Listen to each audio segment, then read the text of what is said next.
इस वक्त दुनिया में कहीं युद्ध चल रहा है, कहीं युद्ध की तैयारी हो रही है और देशों के अंदर ही गृह युद्ध जैसे हालात बन रहे हैं। रूस यूक्रेन की जंग को लगभग 1400 दिन हो चुके हैं। उधर चीन ताइवान में भी तनी हुई है। चीन ताइवान को अपना हिस्सा बताता है, ताइवान अपनी आजादी दोहराता है। मिडिल ईस्ट में हर दिन किसी न किसी मोर्चे पर जंग की आहट है। कहीं युद्ध की तैयारी, कहीं बगावत, कहीं सत्ता की बेचैनी। किसी भी जगह कोई स्थायी या अस्थायी समाधान नहीं है। दुनिया के कई दूसरे देशों का भविष्य भी बड़े देशों की इसी खींचतान में फंसा है, क्योंकि जब बड़े भिड़ते हैं तो कहते हैं ना, छोटे देशों की जमीन सिर्फ शतरंज बनकर रह जाती है।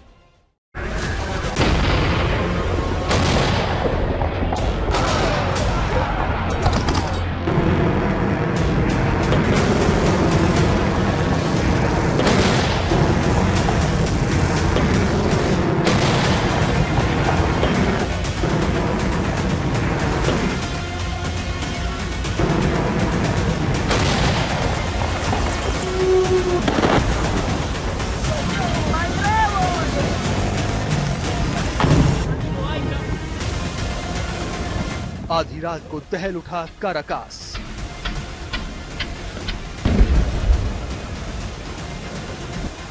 वेनेजुएला के राष्ट्रपति को बनाया गया बंदी। अमेरिका का वेनेजुएला पर बड़ा हमला।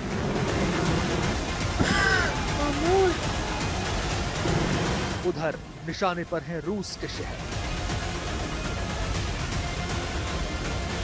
मॉस्को में राष्ट्रपति भवन पर हमला।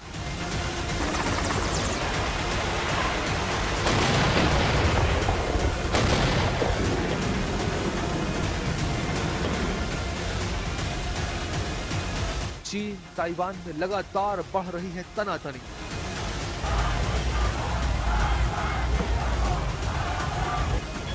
ईरान में विद्रोह हो रहा है तेज।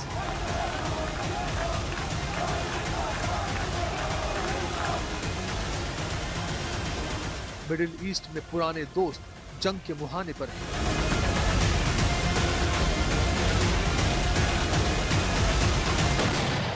वेनेजुएला की राजधानी आधी रात को दहल उठी। तेज धमाके हुए, आग के गोले बरसे और आसमान में धुएं का गुबार उठा। ये वेनेजुएला पर अमेरिका का हमला। No nation in the world could achieve what America achieved yesterday, or frankly in just a short period of time. All Venezuelan military capacities were rendered powerless as the men and women of our military, working with U.S. law enforcement, successfully captured Maduro in the dead of night. It was dark. The lights of Caracas were largely turned off due to a certain expertise that we have. It was dark and it was deadly. But captured along with his wife, Celia Flores, both of whom now face American justice. लड़ाकू विमानों ने बम गिराए, इमारतें हिल गईं और धुएं का गुबार छा गया। लेकिन अमेरिका ने ऐसा क्यों किया?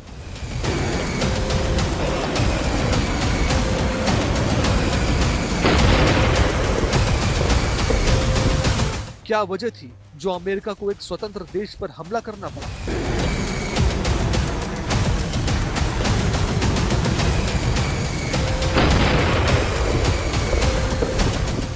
क्या मादुरो के दुश्मन हो गए हैं ट्रंप?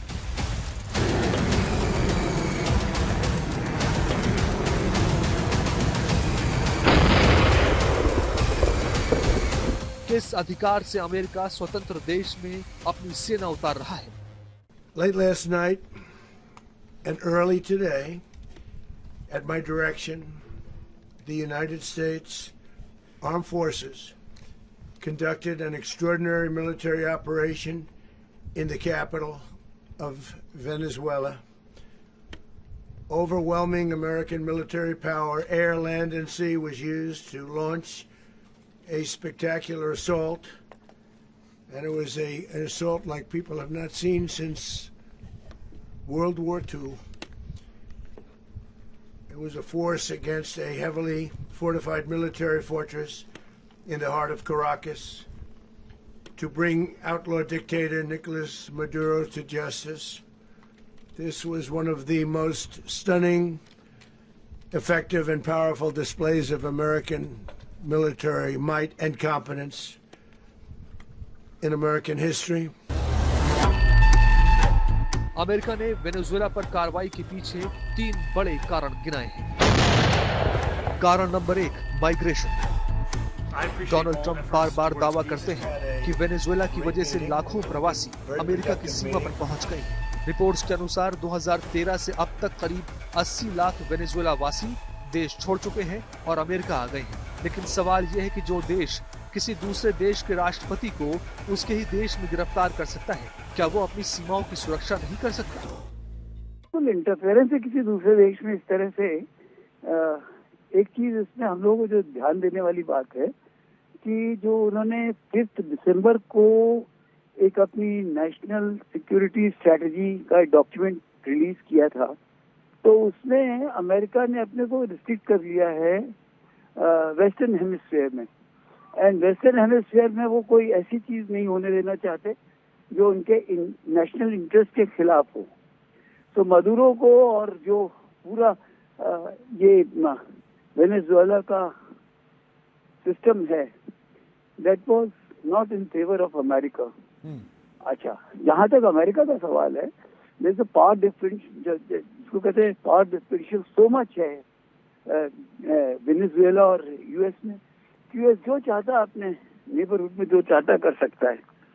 तो उन्होंने ये ऑपरेशन, आपको याद हो कुछ साल पहले उन्होंने पनामा में ऐसा किया था कि वहाँ के प्रेसिडेंट नोरिगा थे, उनके प्रेसिडेंट उस वक्त, उनको भी ऐसे ही उठा लिया था। कारण नंबर 2, ड्रग्स। दूसरा बड़ा मुद्दा ड्रग्स का है। ट्रंप का आरोप है कि वेनेजुएला से कोकेन तस्करी और अमेरिका में फेंटेनाइल संकट फैल रहा है, इसीलिए 2 वेनेजुएलन गिरोहों को आतंकी घोषित किया गया। Land strikes on Venezuela. It's land strikes on horrible people that are bringing in drugs and killing our people. You know, if we were in a war and we lost 300,000 people in a year, because that's what the real number is. It's not 100. You know, you keep hearing 100. And it's a lot worse than that because the families are devastated when they lose their child. If we were in a war and we lost 2 or 300,000, but I think it's more than 300,000, and that's a war that's like a war that would be unparalleled. Nobody's ever seen anything like that, and that's what's happening. So it doesn't necessarily have to be in Venezuela. It's people that are bringing in drugs to our country are target. लेकिन सवाल है कि जब अमेरिकी सीमाओं की सुरक्षा America के पास है, तो पूरे संकट की जिम्मेदारी सिर्फ राष्ट्रपति मादुरो पर क्यों? कारण नंबर 3, तेल। ये आरोप है या कार्रवाई का बहाना। दरअसल ये कहानी पिछले साल दिसंबर से शुरू होती है। अमेरिका के राष्ट्रपति डोनाल्ड ट्रंप ने साफ शब्दों में वो कह दिया जो आमतौर पर वैश्विक ताकतें पर्दे के पीछे कहती हैं।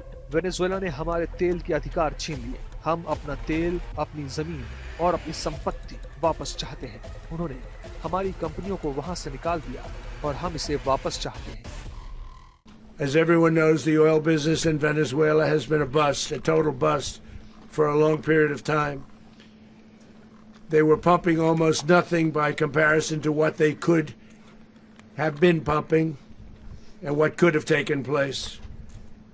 We're going to have our very large United States oil companies, the biggest anywhere in the world, go in, spend billions of dollars, fix the badly broken infrastructure, the oil infrastructure, and start making money for the country. यानी सारा खेल तेल का है, लेकिन सवाल यह है कि वेनेजुएला का तेल कैसे अमेरिका का हो गया? किस कानून के तहत, किस नैतिकता के आधार पर? 1976 में वेनेजुएला ने अपने तेल उद्योग का राष्ट्रीयकरण किया। तेल जो सदियों से उसकी जमीन के नीचे था, उसे अपनी संप्रभु संपत्ति घोषित किया। 2007 में राष्ट्रपति ह्यूगो चावेज ने विदेशी कंपनियों के बजाय देश को मालिक बनाया। इसका नतीजा ये हुआ कि अमेरिकी कंपनियों को वेनेजुएला से बाहर जाना पड़ा। यहीं से शुरू होती है अमेरिका की नाराजगी और आर्थिक प्रतिबंध की राजनीतिक दबाव वाली कहानी। The United States seized 1.9 million barrels of oil on December 10th. We're going to keep it. Maybe we'll sell it. Maybe we'll keep it. Maybe we'll use it in the strategic reserves. We're keeping it. We're keeping the ships also. ये व्यापार नहीं था, ये धमकी थी। और अब Venezuela के राष्ट्रपति की गिरफ्तारी। जरा इन दो तस्वीरों को ध्यान से देखिए कि अमेरिका किस तरह स्वतंत्र देशों को अपने उपनिवेश में बदल रहा है। पहली तस्वीर है मोहम्मद अल जुलानी की, दूसरी तस्वीर है निकोलस मादुरो की। इन दोनों पर कभी न कभी अमेरिका ने इनाम घोषित कर रखा था, लेकिन वक्त बदला, हालात बदले। एक वक्त मोहम्मद अल जुलानी अमेरिका की हिट लिस्ट में वांटेड आतंकी था। आज वही अमेरिका की मदद से सीरिया का नया राष्ट्रपति है। उसका स्वागत व्हाइट हाउस में किया जा रहा है। मोहम्मद अल जुलानी पर अमेरिकी सैनिकों की हत्या और हमलों के कई आरोप थे, लेकिन क्योंकि रूस और सीरिया की दोस्ती इस क्षेत्र में अमेरिका की अहमियत को कम कर रही थी, इसलिए अब मोहम्मद अल जुलानी अमेरिका का नया दोस्त है। दूसरी तरफ निकोलस मादुरो, जब राष्ट्रीयकरण के बाद मादुरो ने अपने देश के तेल को अमेरिका के साथ बांटने से इनकार कर दिया, तो मादुरो को नार्को टेररिस्ट बताकर गिरफ्तार कर लिया गया। वैसे ये पहली बार नहीं हुआ है कि अमेरिका ने किसी देश के राष्ट्रपति को हिरासत में लिया। 2003 में सद्दाम हुसैन को WMD के नाम पर पकड़ा, 2006 में फांसी दे दी गई। 1990 में पनामा के शासक मैनुअल नोरिएगा को भी अमेरिका ने इसी तरह पकड़ा। 2004 में हैती के राष्ट्रपति जा बर्टेंड एरिस्टाइड को अमेरिकी दखलंदाजी के कारण देश छोड़ना पड़ा। 1901 में फिलीपींस के राष्ट्रपति एमिलियो अगुइनाल्डो को फिलीपींस अमेरिकी युद्ध में गिरफ्तार किया गया। 2026 में निकोलस मादुरो को हिरासत में लिया गया। इतिहास गवाह है, जहां तेल है वहां दखल है, जहां संसाधन है वहां सत्ता की भूख है, और वेनेजुएला आज उसी अमेरिकी भूख के सामने खड़ा है। वेनेजुएला के पास दुनिया का सबसे बड़ा तेल भंडार है, खाड़ी देशों के मुकाबले कहीं ज्यादा। सऊदी अरब, ईरान, इराक सब इससे पीछे। वेनेजुएला के पास 303 अरब बैरल तेल है, दुनिया का लगभग 18%। सऊदी अरब के पास 267 अरब बैरल, ईरान के पास 208, कनाडा के पास 163 अरब बैरल और अमेरिका के पास सिर्फ 55 अरब बैरल तेल है। यानी वेनेजुएला के पास अमेरिका से 5 गुना ज्यादा तेल है। वेनेजुएला के पास करीब 5.6 ट्रिलियन क्यूबिक मीटर प्राकृतिक गैस के भंडार भी हैं। आयरन ओर, बॉक्साइट और एल्यूमिनियम के बड़े भंडार हैं। सस्ती बिजली की वजह से यहाँ भारी उद्योग लगाने की बड़ी संभावना रहती है। मतलब ये सिर्फ तेल नहीं, ये एक एनर्जी सुपरमार्केट है। इसलिए अगले 72 घंटे सिर्फ वेनेजुएला के लिए नहीं, पूरी दुनिया के लिए अहम है। अगर अमेरिका वेनेजुएला पर काबू पा लेता है तो वेनेजुएला का तेल अमेरिका को मिडिल ईस्ट के झंझट से काफी हद तक आजाद कर देगा। फिर किसी भी युद्ध के कारण हुई तेल की दिक्कत से अमेरिका को कोई बड़ा झटका नहीं लगेगा। यानी तेल मार्केट पर अमेरिका की मोनोपोली होगी।